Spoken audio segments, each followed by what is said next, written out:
বিসমিল্লাহির রাহমানির রহিম। এ ভাই না তোর নাম কি? বাইদুল হক। আমি একজন ড্রাইভার। হ্যাঁ আমার বাসা হলো রামকুনিয়া পালং।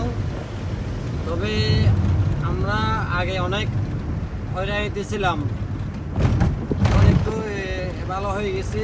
বলতে আগে আমরা রোডের পাশে গাড়িটা দাঁড় করাইয়ে 200 টাকা করে এলআরের টাকা নিত। টাকা কে নিত সেটা?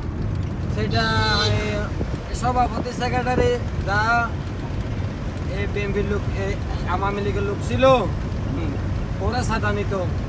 তারপরে এর মাঝে ওই পুলিশে হয়রানি করতো।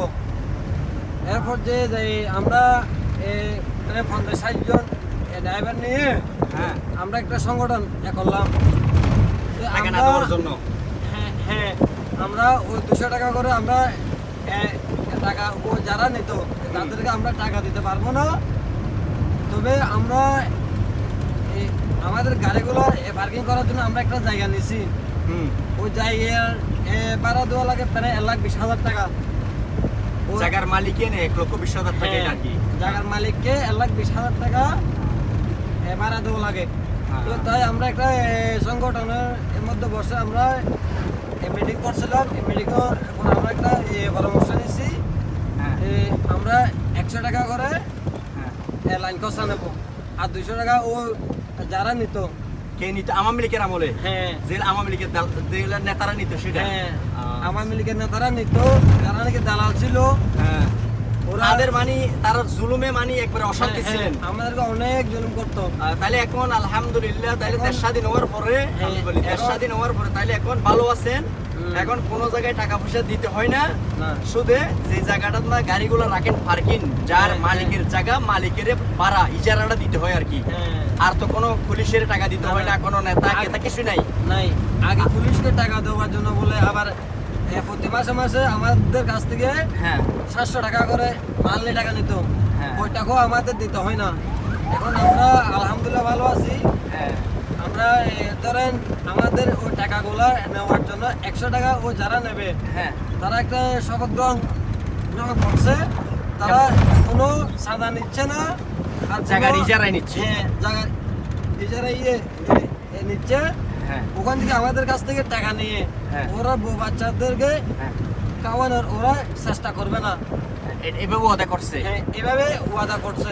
ওয়াদার কমিটির যে আছে, কি নাম, ওনার নাম কি? ওদের নাম হলো ইসমাইল আছে, তারপরে বাবুল ভাই আছে, তো তারপরে আরো অনেক ভাই ব্রাদার আছে। ওরা সবাই ভালো লোক।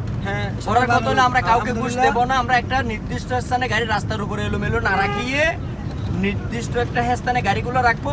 যেখানে রাখতেছি সেটা আরেকজনের ব্যক্তি মালিকানা জায়গা, তার জায়গার ভাড়াটা দেবো, বাকি আমরা সবাই মিলিমিশি থাকবো বা ভাড়া মারবো, এই আর কি। আর টেকনাফের কি অবস্থা ছিল আগে? টেকনাফে যে 200 টাকা করে শুনতাম নিত, এটা কে নিত টাকাটা? টেকনাফের মধ্যে টাকা নিত হয়তো আগে একটা উপজেলা চেয়ারম্যান ছিল। কি নাম, তার নাম কি? ওর নাম হলো আপনার আলম চেয়ারম্যান। ওর আন্ডারে টাকাটা নিত। এখন সেনাবাহিনী দিয়ে ওটাও বারণ করে দিছে যে কোনো টাকা এখানে দেওয়া লাগবে না।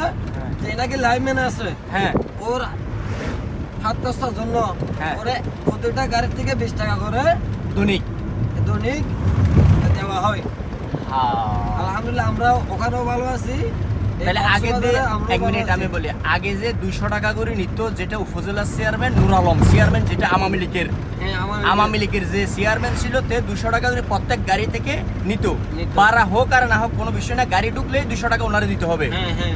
উনি এইভাবে সাদা নিত আর কি। সাদা নিত। তাইলে এখন কাউকে টাকা পয়সা দিতে হয় না। টেকনাফে বলছে যে সেনাবাহিনী যে বলছে যে লাইনম্যান গাড়িগুলোর একটু শৃঙ্খলা রাখে বা গাড়িগুলোর দেখি শুনি সাইড করে রাখে, তাকে দৈনিক 20 টাকা করে দেন, তার বেতন হিসাবে তারা যেন চলতে পারে। এছাড়া আর কারো দিতে হয় না। তাহলে তো এখন ডক্টর মোহাম্মদ ইউনূস আসার পরে এই যে শাসন, তাহলে তো আলহামদুলিল্লাহ ভালো আছেন। তো ওনার উদ্দেশ্যে বলেন যে উনি কিভাবে এই দেশ পরিচালনা করলে ভালো হবে, আর উনি কতদিন থাকা উচিত এরকম ক্ষমতায়?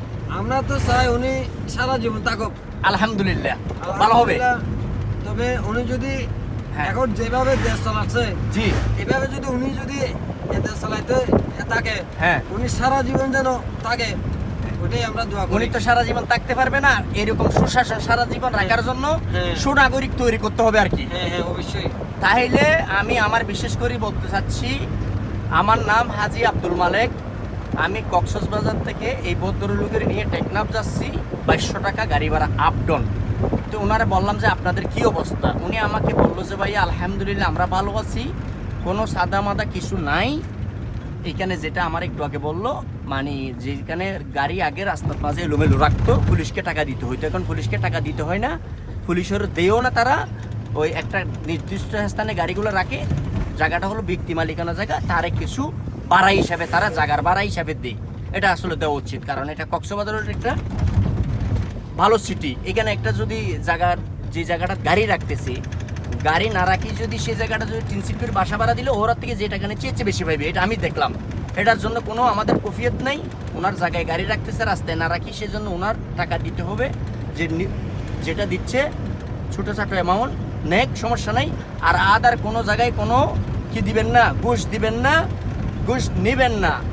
ডক্টর মোহাম্মদ ইউনূস আছে পৃথিবীর মাঝে এমন একটা ব্যক্তি আমরা পাইছি, আল্লাহর রহমত, নোবেল পুরস্কার পাওয়া একটা ব্যক্তি। এটা আমাদের দেশের প্রেসিডেন্ট, প্রাইম মিনিস্টার, আমাদের চট্টগ্রামের সন্তান। সেজন্য আমাদের সবাই দেশবাসী সবাই অনুরোধ, যত দুর্নীতিবাজ আছে, যতগুলো খারাপ লোক আছে, সবগুলোর আইনের আওতায় আনি, তাদের শাস্তি অবশ্যই দিতে হবে। আর যেন কেউ দুর্নীতি করার জন্য সাহস না করে, সেজন্য কিন্তু একটা আইন করি দুর্নীতি বন্ধ করার জন্য উদ্যোগ নিতে হবে। আল্লাহ যেন ওনারা সুস্থ রাখুক। আর 29শে সেপ্টেম্বর দেখি আমি ওনার 7 জন প্রতিনিধি সহকারে এই জাতীয় সংসদ মাঝে জাতির উদ্দেশ্যে ভাষণ দেওয়ার জন্য যাবে। সেখানে আমাদের দেশের বিষয়, অভ্যুত্থানের বিষয়, স্বৈরশাসক হাসিনার বিষয়, হাসিনার দূষরগুলোর বিষয় বিভিন্ন মন্তব্য তুলে ধরবে বিশ্ববাসীর কাছে। এই অধীর আগ্রহ নিয়ে বিশ্ববাসী বসে আছে। তো ডক্টর মোহাম্মদ ইউনূস কিন্তু এমন কোনো ব্যক্তি না, চা বিক্রেতা না, কোনো চুরি কুনি লম্পটের কোনো কি সংগঠনের কোনো কি সদস্য না, চেয়ারম্যান না। উনি এমন একটা ব্যক্তি, গরিব মানুষের ভবিষ্যৎ উন্নত করতে যাইয়ে পৃথিবীতে আজকে উনি সুনামধন্য ব্যক্তি, নোবেল পুরস্কার প্রাপ্ত ব্যক্তি। তো এই জন্য আমি ওনার জন্য দোয়া করি, আল্লাহ যেন ওনার নিয়ম কানুন, ওনাকে হেদায়েত দান করুক, ওনারে সুস্থ রাখুক, আল্লাহ ওনার জন্য ভালো দীর্ঘজীবী করুক। আমাদের এই জাতির দুঃসময় হাল ধরছে, এই জাতির যেন সব দূষরগুলার যেন উনি আইনের আওতায় আনি শাস্তি দিতে পারে। ভালো দেশপ্রেম লোকগুলা যেন আমাদের দেশে বিভিন্ন ক্ষেত্রে সেক্টরে বসাই দিতে পারে। এই বক্তব্য এখানেই শেষ করলাম। আল্লাহ আমাদের কল্যাণ করুক, আল্লাহ আমাদের জয় করুক। দুর্নীতিবাজ থেকে কিন্তু আপনারা দেশবাসী সতর্ক থাকবেন। দুর্নীতিবাজের কোনো দল নাই। দুর্নীতিবাজ হলো দেশের জন্য, জাতির জন্য, সমাজের জন্য খারাপ, এরা দুষ্কৃতকারী, এরা কোনো দল নাই। যেই দলের হোক, ভালো করবে তাকে আমরা স্যালুট করব, খারাপ করবে তারা আমরা কি করব, প্রতিহত করব। আমরা মিলেমিশে এই দেশে থাকবো, এই দেশ আমরা সুন্দর করব। এখানে এই কথা বলে আমার বক্তব্য শেষ করলাম। আসসালামু আলাইকুম। আল্লাহ আমাদের কল্যাণ করুক।